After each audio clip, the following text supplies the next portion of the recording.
வட்டப்பிடாரம் ஒன்றியத்திற்கு உட்பட்ட தரவைகுளத்தில் அமைந்துள்ள அரசு மேல்நிலைப் பள்ளியில் தொழிற்பயிற்சி நிலையத்தில் மற்றும் கல்லூரியில் சேர மாணவர்களுக்கான சிறப்பு முகாம் முதலாக நடைபெற்றது.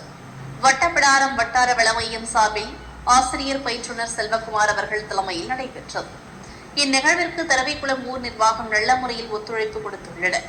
மேலும் அரசு மேல்நிலைப் பள்ளி தலைமை ஆசிரியர் ஆண்டோ ரூபன் அவர்கள் பேசும்போது 10ஆம் வகுப்பு பயின்று அதைத் தொடர்ந்து மேல்நிலைக் கல்வி பயில்வதற்காகத்தான் தகுதி நிலை இருந்தும் பயில்வதற்கு விருப்பம் இல்லாத மாணவர்கள் மற்றும் நீண்ட நாள் பள்ளிக்கு வராத மாணவர்கள் மற்றும் அவுட் ஆஃப் ஸ்கூல் சில்ட்ரன் அவர்களுக்காக நடத்தும் முகாம் எனவும் இது தொடர்கல்வியை உறுதி செய்வதற்கான தொழில் பயிற்சி நிறுவனங்கள் இந்த முகாமில் பங்கு கொண்டு இருக்கின்றன என்றும் அரசினர் ஐடி மற்றும் அரசினர் பாலிடெக்னிக் மற்றும் நர்சிங் ஃபுட் மேனேஜ்மெண்ட் மற்றும் அரசு நிறுவனங்கள் அரசு அங்கீகாரம் பெற்ற நிறுவனங்கள் இந்த முகாமில் பங்கேற்று மாணவர்களுக்கு வழிகாட்டுதல் தரப்பட்டு அவர்களுக்கான தொடர்கல்வியை உறுதி செய்வதற்கான இந்த முகாமானது ஏற்பாடு செய்யப்பட்டுள்ளது என தெரிவித்தனர்.